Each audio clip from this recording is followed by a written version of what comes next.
Chapter 19. And Ahab told Jezebel all that Elijah had done, and withal how he had slain all the prophets with the sword. Then Jezebel sent a messenger unto Elijah, saying, So let the gods do to me, and more also, if I make not thy life as the life of one of them by tomorrow about this time. And when he saw that, he arose, and went for his life, and came to Beersheba, which belongeth to Judah, and left his servant there.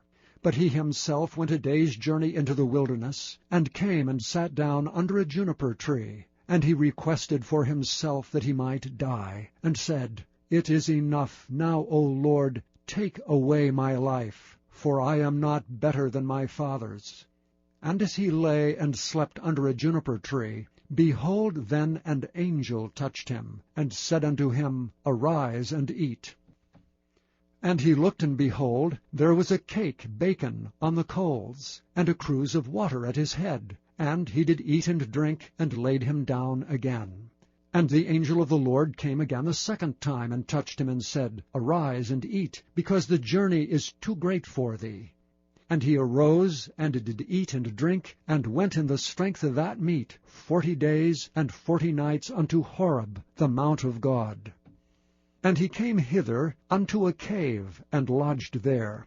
And behold, the word of the Lord came to him, and he said unto him, What doest thou here, Elijah?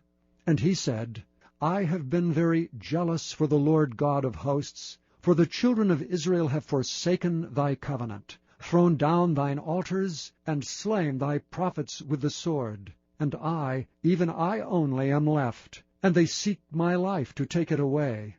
And he said, Go forth and stand upon the mount before the Lord. And behold, the Lord passed by, and a great and strong wind rent the mountains, and brake in pieces the rocks before the Lord. But the Lord was not in the wind. And after the wind an earthquake, but the Lord was not in the earthquake. And after the earthquake a fire, but the Lord was not in the fire. And after the fire a still small voice. And it was so, when Elijah heard it, that he wrapped his face in his mantle, and went out and stood in the entering in of the cave. And behold, there came a voice unto him, and said, What doest thou here, Elijah? And he said, I have been very jealous for the Lord God of hosts, because the children of Israel have forsaken thy covenant, thrown down thine altars, and slain thy prophets with the sword.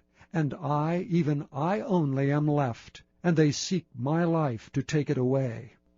And the Lord said unto him, Go, return on thy way to the wilderness of Damascus, and when thou comest, anoint Hazael to be king over Syria, and Jehu the son of Nimshi shalt thou anoint to be king over Israel, and Elisha the son of Shaphat of Abel-Meholah shalt thou anoint to be prophet in thy room. And it shall come to pass, that him that escapeth the sword of Hazael shall Jehu slay, and him that escapeth from the sword of Jehu shall Elisha slay.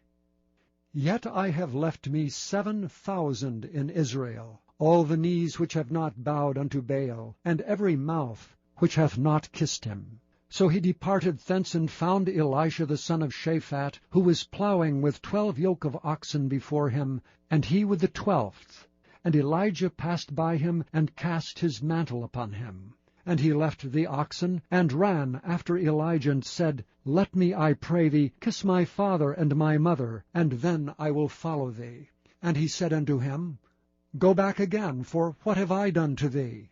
And he returned back from him, and took a yoke of oxen, and slew them, and boiled their flesh with the instruments of the oxen, and gave unto the people, and they did eat. And he arose, and went after Elijah, and ministered unto him.